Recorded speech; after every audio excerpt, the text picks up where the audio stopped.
അല്ല, അത് അദ്ദേഹത്തിന്റെ ഇഷ്ടം. അത് ഒഴിയാതിരിക്കുകയോ ചെയ്യട്ടെ.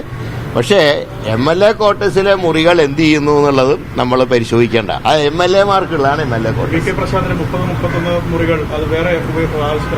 അതെനിക്ക് അറിഞ്ഞുകൂടാ. അതുണ്ടെങ്കിൽ പിന്നെ ഇങ്ങനത്തെ ഒരു ഓഫീസിന്റെ ആവശ്യമില്ല എന്നാണ് എൻ്റെ അഭിപ്രായം. പിന്നെ അദ്ദേഹത്തിന് ഇഷ്ടമാണ്, ഇതൊക്കെ ഓരോരുത്തരും ഇഷ്ടമാണല്ലോ.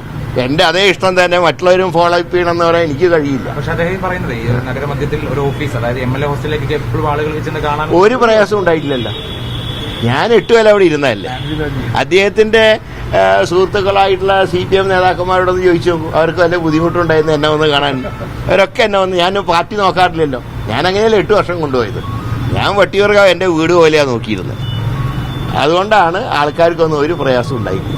അപ്പോൾ അങ്ങനെ നമ്മുടെ മുറി നമ്മൾ തന്നെ ഉപയോഗിച്ചാൽ വിവാദങ്ങൾ ഉണ്ടാവില്ല. പിന്നെ കൗൺസിലർമാർക്ക് ഒരു കൊച്ചു മുറിയെങ്കിലും അവർക്ക് ഇരിക്കാൻ വേണ്ടേ, ഏത് കൗൺസിലറാണെങ്കിലും. പക്ഷെ ശബരിനാഥ് ഉൾപ്പെടെ ഞങ്ങൾക്കും ഉണ്ടല്ലോ 19 കൗൺസിലർമാർ. അവർക്ക് ഇരിക്കണ്ടേ?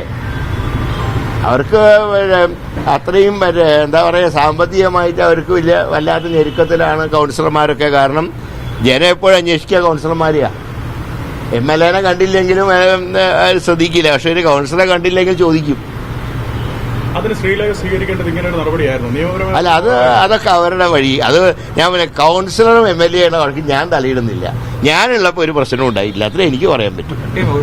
ഈ തലമുറമാറ്റത്തിലൂടെ ഭരണം പിടിക്കാമെന്നാണ് പ്രതിപക്ഷ നേതാവ് പറയുന്നത്.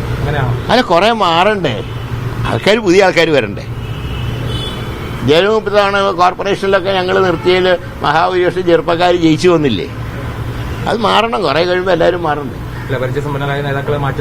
പരിചയസമ്പന്നരും വേണം, പുതിയ ആൾക്കാരും വേണം.